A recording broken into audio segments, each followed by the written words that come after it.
और स्वागत है भाई फिर से आप सबों का आप ही के चैनल पे। तो क्या कर रहे हैं हम लोग PYQ सीरीज़ कर रहे हैं पिछले 35 साल का।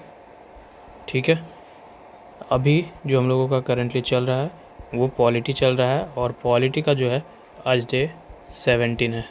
पिछले 16 दिनों से हम लोग कंटिन्यूसली बिना एक दिन भी गैप लिए हुए लगातार किए जा रहे हैं, और आधा सिलेबस का PYQ कर चुके हैं हम लोग, जिसमें से 200-400 क्वेश्चन अभी तक कंप्लीट हो चुके हैं अप्रॉक्सीमेटली। और अब जो है आज जो होगा, जो हम लोगों का जो सिलेबस का पार्ट 3 जो अभी स्टार्ट किए हैं कल, वो आज एंड हो जाएगा। ठीक है, क्योंकि इसमें ज़्यादा क्वेश्चन नहीं है, 64 के आसपास ही क्वेश्चन है। तो 30-36 क्वेश्चन कल हो गया था, आज 37 से स्टार्ट कर रहे हैं हम लोग। ठीक है, तो नो मोर बकवास, स्टार्ट करते हैं।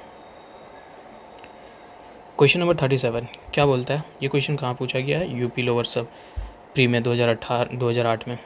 Cardinal features of a political system in India. Cardinal मतलब कि कोर फीचर, जो कोर फीचर है पॉलिटिकल सिस्टम ऑफ इंडिया का, वो क्या है? एक डेमोक्रेटिक रिपब्लिक है। हाँ, इंडिया एक डेमोक्रेटिक रिपब्लिक है, तो ये बात तो सही है। It has a parliamentary form of government. It has a parliamentary form, हाँ ठीक है। The supreme power best in the people of India, बिल्कुल ये चीज़ हम लोगों का अगर प्रियम्बल देखो तो प्रियम्बल के पहले लाइन में लिखा होता है we the people of India, है ना। तो पावर ये बताता है कि भाई पावर किसके पास है? पीपल ऑफ इंडिया के पास है, तो ये बात भी सही है। चौथा, it provides a unified authority. नहीं, ये यूनिफाइड अथॉरिटी नहीं है, मतलब हम लोगों का तो फेडरल नेचर का है ना, तो यूनिफाइड कैसे होगा? तो यूनिफाइड अथॉरिटी के बारे में नहीं बात करता। और जबकि देखो तो 7 शेड्यूल में हम लोगों को बताया गया है डिवीज़न ऑफ पावर सेंटर के बीच में और स्टेट के बीच में, जिसमें 3 लिस्ट की बात किया है, यूनियन लिस्ट, स्टेट लिस्ट और कंकरेंट लिस्ट, है कि नहीं। तो ये यूनिफाइड नहीं है, फेडरल नेचर में। चौथा गलत कर दो सर, ये गया, बाकी 3 सही है, तो ऑप्शन बी जो है सही होता है। Okay, next question 38 UP PCS का प्रीलिम्स 1997 का question. India is a Republic. India is a Republic, Republic का मतलब होता है इलेक्टेड गवर्नमेंट, है कि नहीं, इलेक्टेड हेड कह सकते हैं।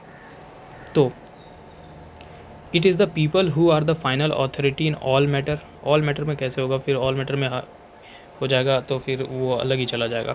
There is a no parliamentary system of government in India. भाई अब भी यहाँ देखा कि बोला कि ये क्या है? Parliamentary system of government. यहाँ सही कर रहे हो, यहाँ गलत कैसे कर दोगे? तो ये भी तो गलत है, ये बात सही नहीं है। There are no hereditary ruler in India. बिल्कुल हेरिडिटरी रूलर नहीं है, ठीक है। हम लोगों का डेमोक्रेसी है, तो हम लोग चूज़ करते हैं, है कि नहीं। भी देखो रिपब्लिक का अगर देखो क्या होता है ना, रिपब्लिक मीन्स जहाँ पर हेरिडिटरी रूलर नहीं है, ठीक है। और हम लोगों का क्या है? डेमोक्रेटिक है। डेमोक्रेटिक मतलब कि इसको 2 भाग में हम लोग बांट सकते हैं, ठीक है। एक जहाँ मोनार्क और दूसरा जहाँ रिपब्लिक। रिपब्लिक मतलब कि इलेक्टेड, जहाँ हम लोगों का है, और मोनार्क कहाँ? जो कि यूजुअली किंग और क्वीन होते हैं, जो इन्जॉय करते हैं क्या? हेरिडिटरी पोजीशन, दादा परदादा, उसके बाद नीचे उसके बेटे उठे, इस तरीके से आते जाते हैं, जो कि ब्रिटेन का है ये, है कि नहीं। तो ये तो हम लोगों का हेरिडिटरी रूलर क्या? No hereditary ruler in India, बात यही सही है। पूछा क्या था क्वेश्चन में? India is a republic means, हाँ बाकी सारे ठीक है। ये there is no hereditary ruler in India. Okay, आगे बढ़ते हैं। The Indian constitution vests the residuary power. जो रेसिडरी पावर है, रेसिडरी पावर कहने का मतलब क्या है? जो कि कहीं भी लिखा हुआ नहीं है, मतलब किसी के भी लिस्ट में बांटा हुआ नहीं है, चाहे स्टेट लिस्ट में, चाहे कंकरेंट लिस्ट में, चाहे यूनियन लिस्ट में। और जो वो बच गया तो उसी को रेसिडरी लिस्ट कहते हैं। तो वो किसके साथ होगा? यूनियन गवर्नमेंट के साथ, स्टेट गवर्नमेंट के साथ, या फिर union as well as state government. जानते भाई, जो नहीं लिखा हुआ वो किसके हाथ में जाएगा? यूनियन के हाथ में जाएगा, ठीक है। आगे बढ़ते हैं। Main agency to resolve the physical dispute between the centre and state, वो कौन होगा? हम सब जानते हैं कि एक ही है भाई, सुप्रीम कोर्ट, वही डिसाइड करेगा। और सुप्रीम कोर्ट अगर अंडर आर्टिकल 131, ठीक है, उसी में ये बात किया गया है कि भाई रिजॉल्व करेगा क्या? डिस्प्यूट किसके किसके बीच में? अगर गवर्नमेंट ऑफ इंडिया और किसी एक स्टेट के साथ हो, गवर्नमेंट ऑफ इंडिया और एक से अधिक स्टेट के साथ हो, या फिर 2 या 2 से अधिक स्टेट के बीच में हो, इस तरीके से, तो वही सुप्रीम कोर्ट ही सॉल्व करेगा डिस्प्यूट को, ठीक है। आगे, freedom of inter state trade and commerce has been regulated by the Indian constitution under article. Freedom, ये तो हम लोगों को फ्रीडम के बारे में बताता है, नहीं है, ठीक है। ये भी नहीं है। ये जो है 307 रेगुलेटेड बिटवीन बोला ना, commerce and regulated by the Indian constitution under article, तो अंडर आर्टिकल इसमें है, ऑल ऑफ द एबव नहीं है यार। वो 301 से लेकर के 307 अगर देखो तुम पार्ट 13 में, ठीक है, तो उसी में आर्टिकल जो है हमारा 301 से लेकर के 307 तक बताता है। जो 301 जो है वो सिर्फ और सिर्फ जनरल प्रिंसिपल को बताता है कि कैसे कैसे क्या होगा, ठीक है, और उसके बाद फिर आगे आगे पॉइंट आउट करते जाता है, ठीक है। और ये जो फीचर हम लोग लिए हैं इंटर स्टेट ट्रेड का, वो कहाँ से लिए हैं, तो ऑस्ट्रेलियन कॉन्स्टिट्यूशन से, ठीक है। Next, who among the following chairs the zonal council, zonal council कौन चेयर करता है, तो ये होम मिनिस्टर। कल हम लोग इंटर स्टेट काउंसिल की बात कर रहे थे, है कि नहीं, ठीक है, तो ये होम मिनिस्टर करते हैं। 5 जोन है अपने पास, ठीक है, और ये सेटअप किसका किया था, स्टेट रीऑर्गेनाइजेशन एक्ट 1956, ठीक है। ओके, आगे बढ़ते हैं। 43 number question, which of the following institute are the consider necessary to promote unity among the diversity in the Indian federalism, ठीक है। इनमें से पढ़ो कौन सा तुमको लग रहा है कि भाई ये जो है बेस्ट तुम्हारे अकॉर्डिंगली आंसर होगा कि भाई वो प्रमोट कर रहा है यूनिटी इन डाइवर्सिटी, ठीक है, सभी के बीच में, ठीक है। पढ़ो, inter state council and national development council, inter state council and national development council, development council है, एक दूसरे से मिल करके बात करेंगे, फेडरल जैसा आ रहा है कुछ, ये फेडरल नेचर शो कर रहा है। Finance commission and the regional commission, बिल्कुल डेवलपमेंट के लिए डिसाइड करेगा कितना कितना कितना किसके हक में जाना चाहिए, है कि नहीं, डिस्ट्रीब्यूट करेगा वो। उसके बाद unitary and judicial system and all India service, बिल्कुल ऑल इंडिया सर्विस मतलब कि हर एक स्टेट से आते हैं और हर एक स्टेट में भी जाते भी हैं, और यूनिटरी है, सुप्रीम कोर्ट एपेक्स बॉडी, ठीक है। तो सारे के सारे ही जो है दिखा रहे हैं भाई, जो प्रमोट कर रहा है यूनिटी एंड डाइवर्सिटी का। ये बुक जो था यूनिटी एंड डाइवर्सिटी, जो डिस्कवरी ऑफ इंडिया, जो कि जवाहरलाल नेहरू के जरिए लिखा गया था, उसी में ये फ्रेज़ है यूनिटी एंड डाइवर्सिटी। तो ये क्या सिग्निफाई करता है कि भाई ये सिग्निफाई करता है unity amongst the different region and culture. और हमारा इंडिया बहुत वास्ट है, जिसमें अलग अलग बहुत कल्चर्स हैं, है कि नहीं, तो इसमें ये सारे कुछ हम लोगों को दिखाते हैं, ठीक है। नेक्स्ट क्वेश्चन आगे बढ़ते हैं। 44 एजरसन रीजन, ठीक है। Women, Dalit, poor and minority groups are the biggest stake holder of democracy in India, बिल्कुल वीमेन, दलित, पुअर और माइनॉरिटी, हम लोग वल्नरेबल सेक्शन इसी को तो पढ़ते हैं अगर मेंस का पढ़ रहे हो उस वक्त। तो democracy in India has emerged at the carrier for the desire of self respect, by desire, बिल्कुल डेमोक्रेसी में यही बात थी कि रीज़न क्या है डेमोक्रेसी में कि भाई सेल्फ रिस्पेक्ट मतलब आइडेंटिटी और डिग्निटी की ही तो बात करता है। और जो कॉन्स्टिट्यूशन ऑफ इंडिया है हमारा, वो इसी को तो बचाने की बात करता है, हर एक की आइडेंटिटी को, डिग्निटी को प्रोटेक्ट करने का काम करता है। और वो सब कुछ कहाँ लिखा हुआ है, कॉन्स्टिट्यूशन ऑफ इंडिया में। तो मतलब कि क्या कर रहा है, रीजन भी अच्छे से कर रहा है हम लोगों को, है ना, ये बिगेस्ट भी है, और इन लोगों को आइडेंटिटी डिग्निटी को प्रोटेक्ट करने में हमारे कॉन्स्टिट्यूशन में भी लिखा हुआ है, जैसे कि फंडामेंटल राइट में हो गया, डीपीएसपी में हो गया, और बहुत जगह, है कि नहीं। तो क्या होगा आंसर कि हाँ भाई ए भी दोनों ही सही है, रीजन भी सही है। तो both A and R true and R is the correct explanation of A, answer A is the correct, ठीक है। आगे Rajasthan administrative service 2013 assertion reason, Sarkaria commission recommended that article 356 should be sparingly मतलब कि रेयरली कभी यूज़ किया जाना चाहिए। ये बात कल ही बात की है, कल के वीडियो में ये बात की है। तो बिल्कुल सरकारी कमीशन का ये रिकमेंडेशन था। The political parties that came to, reason क्या बता रहा है, रीजन बता रहा है the political parties that came to form the government at the centre misuse article, बिल्कुल इंदिरा गांधी उस वक्त मिसयूज़ की थी, उसके बाद ही सरकारी कमीशन को ये किया गया, सेटअप किया गया, और वो फिर रिकमेंडेशन देते थे कि हाँ सेंटर जो है पॉलिटिकल पार्टीज कभी कभी मिसयूज़ कर देते, तो ऐसा नहीं होना चाहिए, कभी कभी रेयरली स्प्रैंगली यूज्ड होना चाहिए, ठीक है। तो both A and R the true and the correct explanation of A, R is true but both A and R true but R is not, गलत बात, both A and R true and R is the correct explanation of A, C is the right answer. 46 फिर से assertion reason, the primary objective of India's federal design was to weave a nation out of its many diverse part of the protect of nation। ये tone देखो और यहाँ diversity वाला का tone देखो कहाँ गया इसमें, ये मैं क्वेश्चन पढ़ करके, क्या दोनों का बराबर नहीं लग रहा टोन भाई, है कि नहीं? प्राइमरी ऑब्जेक्ट वही तो है,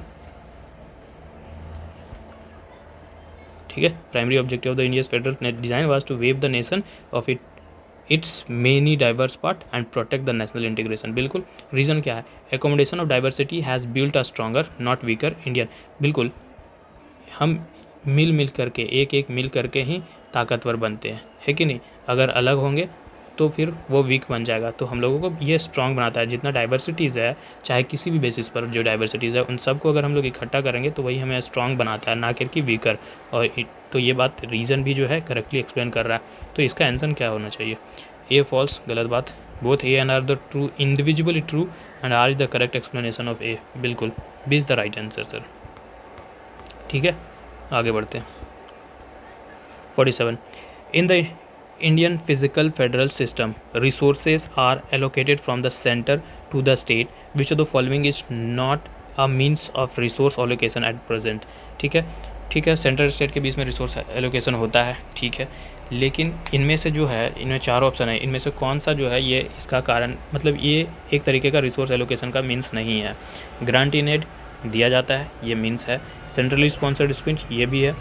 उसके बाद tax for planning implementation under the Gadgil formula. Okay, hold on, ये देखो टैक्स शेयरिंग भी होना चाहिए। अब गाडगिल ये चीज़ नहीं है। अब क्यों नहीं है? गाडगिल मुखर्जी का जो फार्मूला था वो कब लाया गया? 1969 में। ये बताया गया कि असिस्टेंट देना है, central assistant to the state, ठीक है, और वो किसके बेसिस पे होगा? पॉपुलेशन के बेसिस पे, कितना इनकम है, कितना कुछ तरीके का प्रॉब्लम है, इस तरीके के बात किया था। लेकिन अभी जो है इसका यूज़ में नहीं है, ठीक है। अभी जो है अभी जो एलोकेशन हो रहा है वो इसके बेसिस पे हो रहा है, इसको बेसिस पे हो रहा है, इसके बेसिस पे नहीं हो रहा है। तो नॉट मीन्स तो 47 का सी, ठीक है। आगे बढ़े।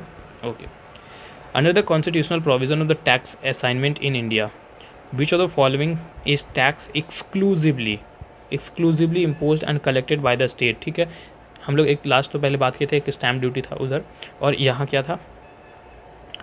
लैंड रेवेन्यू जो है वो पूरी तरीके से स्टेट मैटर है कि नहीं? ये आर्टिकल 246 में कॉन्स्टिट्यूशन में बताया गया है। और ये लैंड रेवेन्यू जो है पूरी तरीके से एक्सक्लूसिवली जो कहते हैं वो स्टेट का राइट है, जो स्टेट कलेक्ट करता है, ठीक है। और ये चीज़ कहाँ लिखा गया? स्टेट लिस्ट में लिखा गया, ठीक है। और ये कहाँ से कैसे करेगा? तो एग्रीकल्चर इनकम जो हो रहा होगा, ठीक है, उस सारी चीज़ों से टैक्स लगाएगा, लैंड पे लगाएगा, एग्रीकल्चर इनकम पे टैक्स लगाएगा, इस सब चीज़ों से, ठीक है। तो ये आंसर बी, ठीक है। Under which article of the constitution of India taxes are levied and collected by the centre, ठीक है। टैक्सेस, ऐसा टैक्सेस जो सेंटर के जरिए लगाया जा रहा हो, ठीक है, सेंटर के जरिए लगाया जा रहा हो, लेकिन कलेक्ट जो कर रहा हो, tax and levied collected by the centre, ठीक है, दोनों ही लगाया भी जा रहा हो और कलेक्ट भी किया जा रहा हो, ठीक है, but distributed between the centre, लेकिन जो है बांटा जा रहा हो सेंटर और स्टेट के बीच में, ठीक है। तो ये कौन सा है बताओ? ये कहाँ लिखा हुआ है? कौन से आर्टिकल के अंदर में लिखा हुआ है? तो ये भाई बहुत स्पेसिफिक है। झारखंड 16 सारे आर्टिकल याद करना तो बहुत मुश्किल है, ठीक है, फिर भी। तो ये जो था वो आर्टिकल 270 में, कैसे? आर्टिकल 268 जो है 68 ये बताता है कि भाई टैक्सेस यूनियन के जरिए लगाए जाएंगे और कलेक्ट जो करेगा वो स्टेट करेगा, ठीक है। ये 268 में बताया गया। 269 में बताया गया है कि ठीक है, लगाएगा भी यूनियन और कलेक्ट भी करेगा यूनियन, लेकिन ये जो काम है वो स्टेट को दे दिया जाएगा, ठीक है। 270 में बताया गया है कि भाई ये लगाएगा यूनियन, या जो ये क्वेश्चन है कि tax are levied and collected by the centre union, but जो है डिस्ट्रीब्यूशन होगा वो 270 में बात किया गया है, ठीक है। और 271 जो है भाई कि पार्लियामेंट को अलाउ करता है कि आप कुछ एडिशनल सरचार्ज लगाने की बात करो, या कुछ ड्यूटीज़ या कुछ टैक्सेस पे अगर अलग से कोई सरचार्ज लगाना है तो वो आप लगा सकते हो। ये आर्टिकल 271 में बात किया, ठीक है। बहुत ज़्यादा स्पेसिफिक है, याद रहना मुश्किल है एग्ज़ाम में कौन सा आर्टिकल कितना है। और वैसे यूपीएससी में आर्टिकल बेस्ड ज़्यादा क्वेश्चंस नहीं आते हैं। कभी देखा ही एक क्वेश्चन मिला होगा राइट टू लाइफ वाला, वो भी आर्टिकल 21 का, वो रिपीटेड क्वेश्चन है कि नहीं, बाकी इस तरीके का नहीं आता है। ठीक है। 50 which commission advocate the establishment of the permanent inter state council called the inter governmental council. कल ही बात किए थे ना इसमें, है कि नहीं, कौन था, सरकारी कमीशन, और बाकी का भी वहाँ पर ही हम लोग डिस्कशन किए थे। ठीक है, ज़्यादा यहाँ डिस्कशन करके वीडियो लंबा नहीं करो।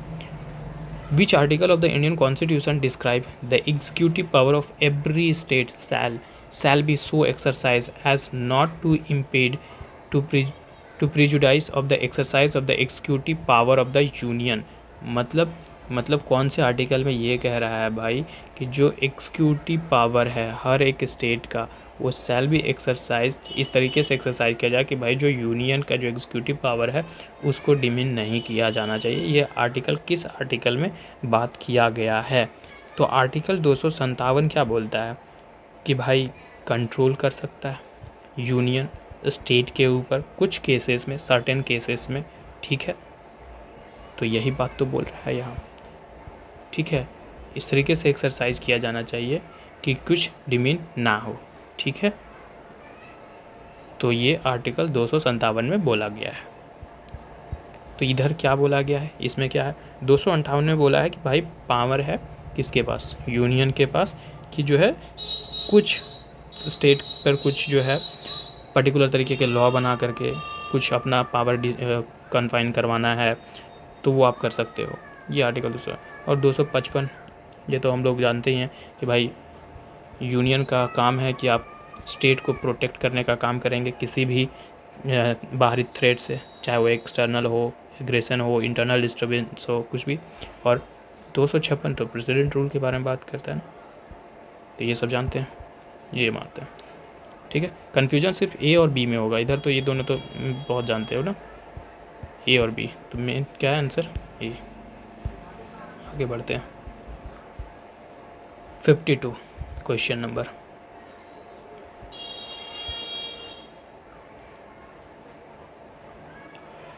क्या कह रहा है, which unitary elements are found in Indian federal system. हम लोगों को यूनिटरी एलिमेंट देखना है, कौन कौन से यूनिटरी एलिमेंट जो है हमारे इंडियन फेडरल सिस्टम में पाए जाते हैं।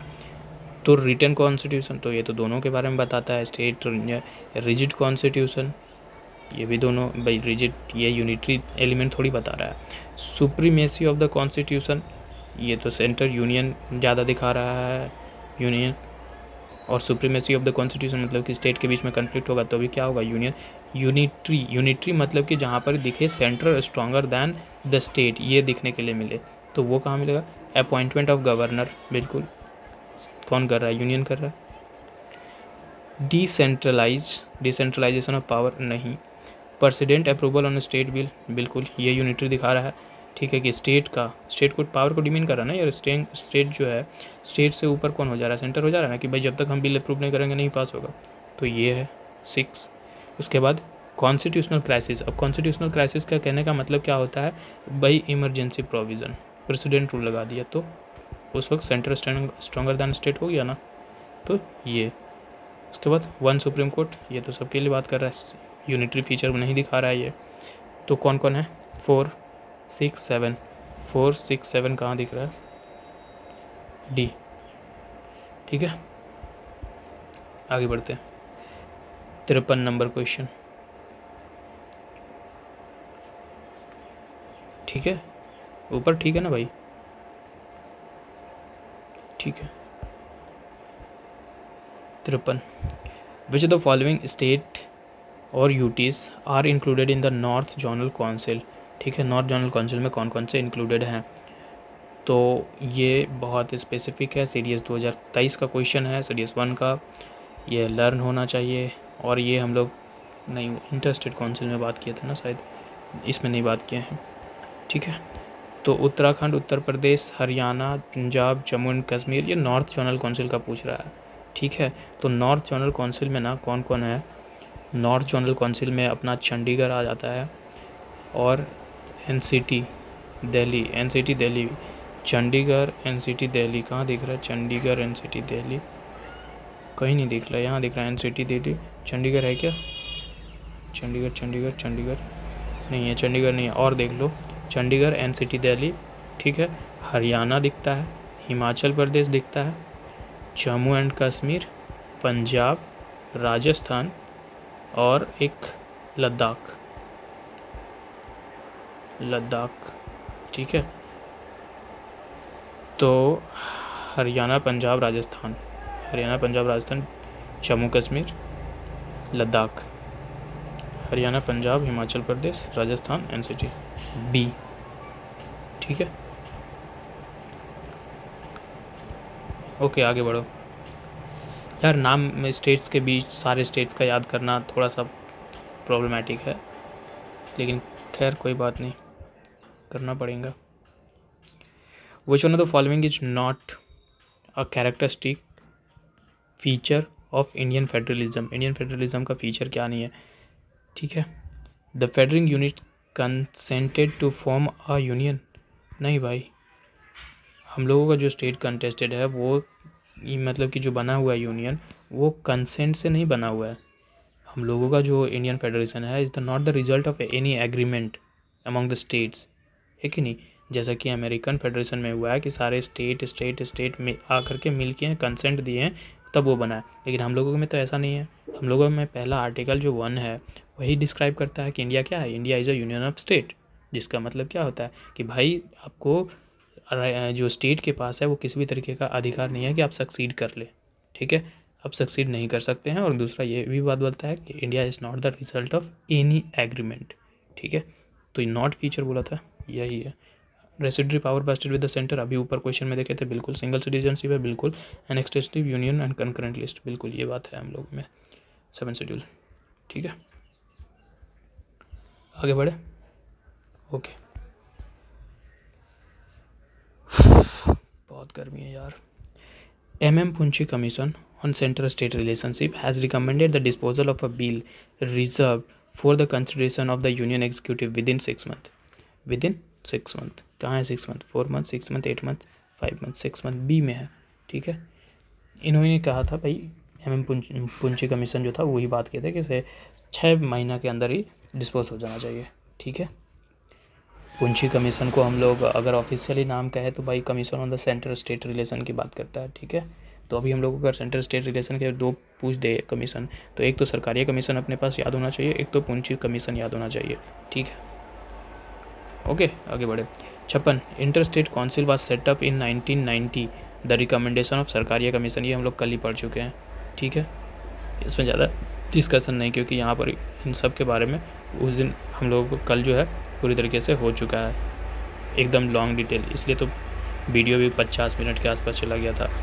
लेकिन बस एक लाइन में अगर यहाँ जान लो, रिव्यू कर लो कि पुंची कमीशन अभी बात की है, सेंटर स्टेट के रिलेशन से बात करता है। सरकारिया कमीशन जो है अभी हम लोग देख चुके हैं कि भाई ये सेटअप किस लिए किया गया था, यहाँ देखा ना यार, इंटर स्टेट काउंसिल।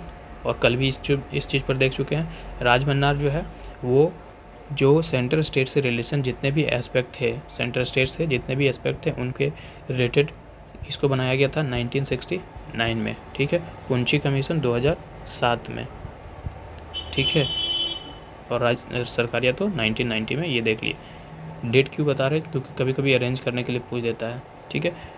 मुंगेर लाल कमीशन, अभी मुंगेर कहाँ है, बिहार में है ना, ठीक है। तो मुंगेर से मुंगेर लाल बिहार याद हो गया ऐसे ही। तो भाई बिहार में जो बैकवर्ड क्लास कास्ट है ज़्यादातर किधर है, इधर ही है। तो बैकवर्ड कास्ट जो थे कहाँ, बिहार में, उसके आइडेंटिफिकेशन से रिलेटेड है ये मुंगेरी लाल कमीशन, ये 1977 में बनाया गया, ठीक है। आगे बढ़ते हैं। विच one of the following is not a feature of Indian federalism. देखो इस तरीके का क्वेश्चन अभी ऊपर में ही पूछा था, नॉट फेडरल फीचर, देखो यहाँ है ना 54 और 57 भी, कौन सा फेडरल फीचर्स नहीं है। Court can interpret the constitution and the power different level of the government, बिल्कुल। Source and the revenue for the union government and the state government are specified, बिल्कुल। फाइनेंस कमीशन उसके लिए constitute होता है।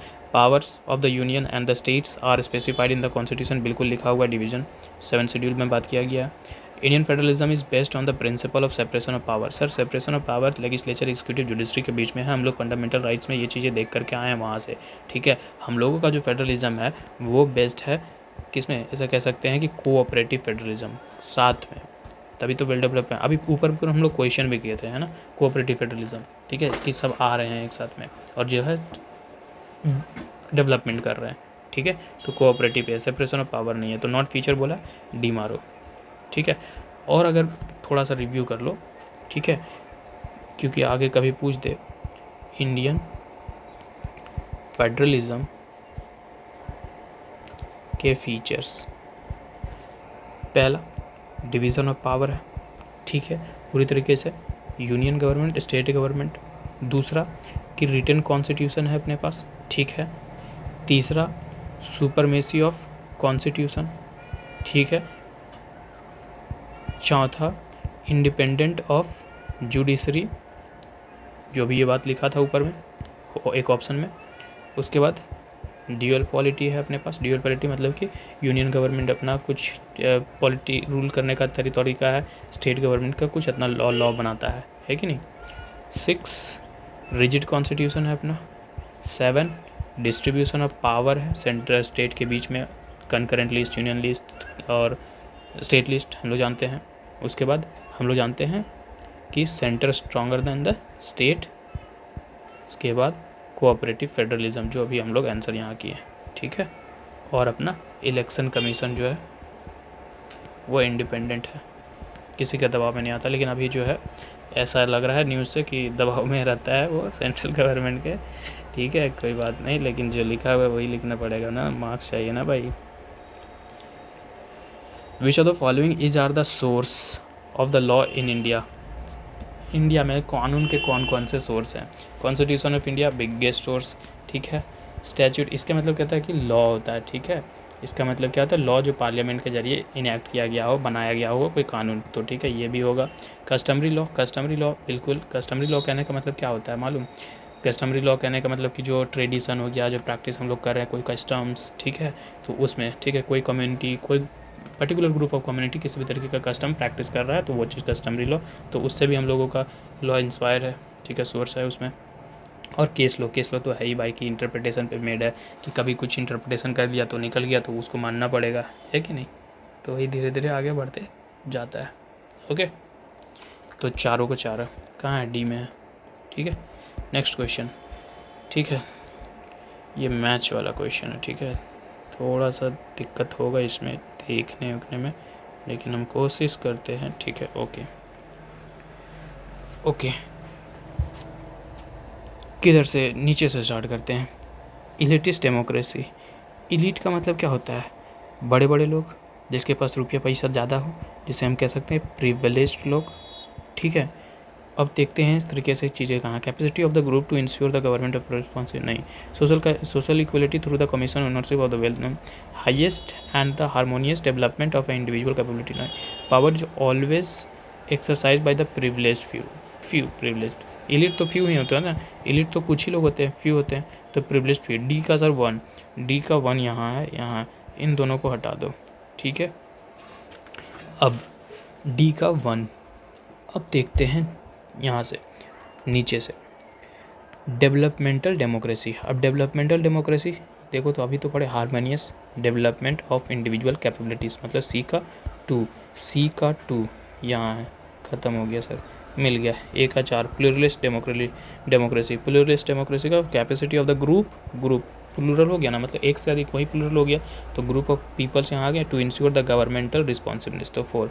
और B का 3 peoples democracy 3 social equality through the common ownership of wealth, बिल्कुल ये टोन देखो तो डीपीएसपी का है, ठीक है, ये इज द राइट आंसर, ठीक है सर। ओके, आगे बढ़ते हैं। 60 number, which one of the following is the characteristics of the presidential form of government. Presidential form of government का कैरेक्टरिस्टिक्स पूछ रहा है, तो president is not a part of the legislative body, ठीक है, कैरेक्टरिस्टिक पूछ रहा है, प्रेसिडेंट पार्ट नहीं होता है लेजिस्लेटिव बॉडी का, बिल्कुल प्रेसिडेंट पार्ट नहीं होता लेजिस्लेटिव बॉडी का, वो हेड होते हैं एग्जीक्यूटिव ब्रांच के, तो ये बात तो सही है, ठीक है। अच्छा पहले देख तो लो आगे, बिना देखे मार दे रहे हो। It does not separate the legislative and, क्या बात कर रहे हो, डज़ नॉट करता है यार। प्रेसिडेंट अभी भी हम लोग देख करके यहाँ पीछे से, president follow the principle of the collective responsibility, president क्यों फॉलो करेगा भाई, ये लोग फॉलो कर रहे हैं ना, जो क्या बोलते हैं लेजिस्लेचर टू द एग्जीक्यूटिव, मतलब स्पेशली बोले तो लोकसभा के बीच में, है कि नहीं। तो ये प्रेसिडेंट क्या है, प्रेसिडेंट तो पार्ट भी नहीं है। The tenure of the president depends on the legislature, नहीं, प्रेसिडेंट का टेन्योर फिक्स होता है। लेजिस्लेचर का टेन्योर डिपेंड करता है कि मेजोरिटी होल्ड कर रहे हो नहीं कर रहे हो, जहाँ गया मेजोरिटी तो वो फिर आपको जाना पड़ेगा, रिजाइन करो। तो ठीक है 60 का ए, ठीक है, okay okay okay. 61, which one of the following is not a feature of Indian federalism. देख रहे हो कितने सारे क्वेश्चन CAPF CDS के हैं ये सारे क्वेश्चन कितने पूछ रहे हैं, ठीक है। Every state government has a power of its own, हर एक स्टेट गवर्नमेंट के पास पूछा गया which one of the following is not a feature of the federalism. भाई हर एक गवर्नमेंट का है अपना अपना पावर, खुद का उसका लेजिस्लेटिव एग्जीक्यूटिव पावर है कि अपने रिस्पेक्टिव टेरिटरीज में किसी भी तरीके से अपना वो गवर्न करे, लॉ बनाए, ठीक है। तो ये तो है, और यहाँ बोल रहा है क्या ऑफ एवरी स्टेट, और यहाँ नॉट पूछ रहा है। Court have the power to interpret the constitution and the power to different level of government, बिल्कुल ये बात भी है, लेकिन नॉट पूछ रहा है। State are subordinate to the central government, ये देखो तो एक दूसरे का कॉन्ट्राडिक्शन नहीं कर रहा है। ये बोल रहा है स्टेट के पास अपना पावर है, ये बोल रहा है कि सबऑर्डिनेट है। सबऑर्डिनेट है मतलब कि हमेशा सेंटर का सुनना पड़ेगा, ये बात तो गलत है ना। मतलब कि ये फीचर नहीं है फेडरलिज्म का, ठीक है। तो यही नहीं फीचर, मतलब ये गलत है, तो मतलब यही सही है ऑप्शन, ठीक है, क्योंकि वहाँ पूछा क्या, नॉट फीचर, ठीक है। 62, the setting of the inter state council in 1990, ठीक है, वाज मीन टू, क्या कारण था भाई, क्या मतलब है कि भाई 1990 में आप इंटर स्टेट काउंसिल सेटअप कर रहे हो, तो उसका कारण एक ही था कि जो फेडरल प्रोविज़न था उसको स्ट्रेंथन किया जाए, जो फेडरल प्रोविज़न कॉन्स्टिट्यूशन में दे रखे हैं उसको स्ट्रेंथन किया जाए। वही तो रिकमेंडेशंस आ रहे थे, वही तो जांच पड़ताल की जा रहे थे, और कैसे किया जाए, और कैसे बेटर कोऑर्डिनेशन किया जाए, बेटर कोऑपरेशन किया जाए, है कि नहीं, ठीक है। मेन पर्पस अगर हम बोले तो इन्हांस करना था कोऑर्डिनेशन को, किसके बीच में, तो सेंटर और स्टेट के बीच में, ताकि अलग अलग तरीके के पॉलिसीज़ पे डिस्कशन हो सके, जांच पड़ताल करके और उस पर डेवलपमेंट पर्पस से और उस पर काम किया जा सके, ठीक है, कॉमन इंटरेस्ट के लिए। तो ये 62 का बी सर, ओके, आगे बढ़े, okay. 63 question, which of the following statement regarding the residuary power under the constitution of India is correct. Residuary power have been given to the union parliament, बिल्कुल ये बात अभी हम लोग पीछे से कई बार देखते आ रह चुके हैं। In the matter of the residuary power the constitution of India follow the constitution of Australia. Constitution of Australia नहीं सर, कॉन्स्टिट्यूशन ऑफ ऑस्ट्रेलिया से हम लोग इंटर स्टेट वाला भी, ट्रेड वाला हम लोग बात कर रहे हैं, वहाँ से वो लिए हैं। ये सर कनाडा से लिया गया, कनाडा से, मतलब दो गलत हो गया, दो कहाँ दिख रहा है, यहाँ गलत है, हटा दो ना तो फिर दो।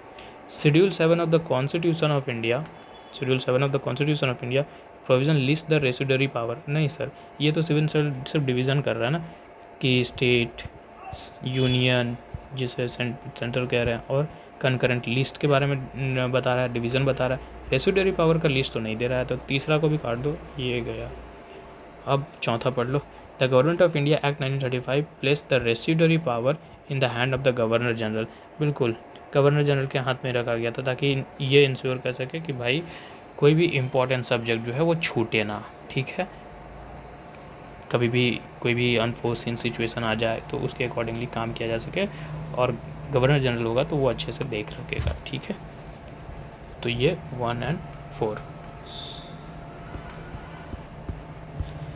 64, विच of the following statement about the presidential system is correct. Presidential बोल रहा है, ठीक है। Head of the government is also the head of the state, ठीक है, पार्लियामेंट्री नहीं बोल रहा, प्रेसिडेंशियल बोल रहा, ध्यान रहे, ठीक है। तो वही होगा हेड, और वही होगा गवर्नमेंट का भी हेड होगा, स्टेट का भी हेड होगा, ठीक है। Executive can veto legislative act, बिल्कुल अपने प्रेसिडेंट के पास भी है, तो भाई जो ऑलरेडी पूरी तरीके से प्रेसिडेंशियल सिस्टम होगा उसके पास नहीं होगा, वीटो होगा ही होगा, तो भाई मारो ना सी, बोथ दोनों, CAPF 2014 का question. Question number 65, article 300 of the Indian constitution deal with. Article 300 जो है भाई एक तरीके का लीगल फ्रेमवर्क देता है, जो अभी हम लोग बात कर चुके थे वहाँ पर पीछे में, कि कैसे जो है गवर्नमेंट, सेंटर, स्टेट दोनों एक दूसरे से इन्वॉल्व हो सकते हैं लीगल केसेस में, ठीक है। खैर ऑप्शन देख लेते हैं, ठीक है, लीगल केसेस में ऑप्शन क्या है, सूट एंड प्रोसीडिंग, हाँ प्रोसीडिंग, गवर्नमेंट कॉन्ट्रैक्ट नहीं, अटॉर्नी जनरल नहीं, restriction on the trade and commerce, ये सूट एंड प्रोसीडिंग से बात करता है। स्टेट करता है union government of India that the state government can sue or be sued in their respective names. ठीक है, okay. 66 democracy of India is based on the fact that the constitution is written, इसलिए है। Fundamental right have been provided, क्या इसलिए है? नहीं। Public enjoy the right to choose and change the government, तब ना डेमोक्रेसी का एक्चुअल मतलब तो ये बता रहा है कि भाई पब्लिक के पास अधिकार है कि वो चाहे जिसको चूज़ करे, चाहे जिसको चेंज करे, जब वो अच्छे से काम नहीं कर रहा। तो ये अच्छे से, अगर डेमोक्रेसी की हम लोग बात करें तो थोड़ा सा हम लोग डेमोक्रेसी के बारे में देख लो क्या है कि भाई डेमोक्रेसी जहाँ लोगों की विल है, मतलब डेमोक्रेसी मतलब क्या कह सकते हैं हम लोग, पीपल्स विल, लोगों का इच्छा, लोगों की चाहत। ठीक है, दो तरीके से होते हैं, एक डायरेक्ट डेमोक्रेसी, एक इनडायरेक्ट डेमोक्रेसी, है कि नहीं। डायरेक्ट डेमोक्रेसी में जो होते हैं वो पीपल जो होता है डायरेक्टली एक्सरसाइज करते हैं। ठीक है, पीपल एक्सरसाइज डायरेक्टली। ठीक है, जिसमें तरीके, जैसे कि स्विट्ज़रलैंड में हम लोग को एक एग्जांपल यहाँ देख सकते हैं। और डायरेक्टली कैसे कर सकते हैं, तो रेफरेंडम के थ्रू, इनिशिएटिव के थ्रू, रिकॉल के थ्रू और प्लेबिसाइड। अब डिटेल हम यहाँ नहीं करेंगे क्योंकि डिटेल जानना है तो लक्ष्मीकांत जाओ, ठीक है, वहाँ रीडिंग करो। उसके बाद indirect democracy also known as representative democracy. ठीक है, जिसमें दो तरीके से हम लोग देखते हैं, एक तो पार्लियामेंट्री और दूसरा प्रेसिडेंशियल, है कि नहीं। इंडियन कॉन्स्टिट्यूशन जो हम लोगों का क्या है, वो रिप्रेजेंटेटिव पार्लियामेंट्री डेमोक्रेसी है। ठीक है, ये थोड़ा सा ओवरव्यू। ओके, ठीक है भाई, तो ये हो गया देखो क्वेश्चन ख़त्म। मतलब सेंटर स्टेट रिलेशंस वाला में ज़्यादा क्वेश्चन नहीं था। मालूम है यार सबको कि सबसे ज़्यादा क्वेश्चन जो आता है, सबसे ज़्यादा क्वेश्चन वो फंडामेंटल राइट, डीपीएसपी और फंडामेंटल ड्यूटीज़ और यही सबसे लेकर के आता है। अब जो होगा लेजिस्लेचर, एग्जीक्यूटिव, जुडिशरी, जो प्राइम मिनिस्टर, गवर्नर का क्वेश्चन तो नहीं, प्रेसिडेंट का क्वेश्चन हो चुका है ना। तो कुछ जो बच गए हैं अब वो होंगे पंचायती, ठीक है, म्यूनसिपैलिटीज़, ये सेक्शंस अब ज़्यादा दिन पॉलिटी के लिए नहीं है। ठीक है, ओके। हो सकता है अभी 1-2 दिन वीडियो नहीं आए, ठीक है। बाकी हम लोग अभी 3 पार्ट ख़त्म कर चुके हैं। अब एकदम हम बता रहे ना, अब ज़्यादा एकदम बचा ही नहीं है, ठीक है। ज़्यादा हार्डली से हार्डली जाएगा तो, और जैसे कि सुप्रीम कोर्ट, हाई कोर्ट, ये सब अभी बाकी है। लोअर कोर्ट्स के बारे में, हायर कोर्ट्स के बारे में ये सब क्वेश्चन बाकी हैं, तो हो जाएगा। मतलब ज़्यादा दिन अब टाइम नहीं है, क्योंकि जो मेजर जो पार्ट था ना वो निकल चुका है। अब ज़्यादा क्वेश्चन अगर देखेंगे तो दोनों से ही हो सकते हैं, ठीक है। खैर वो देखने की बात है। मिलते हैं फिर अगले वीडियो में, तब तक के लिए बाय, थैंक यू।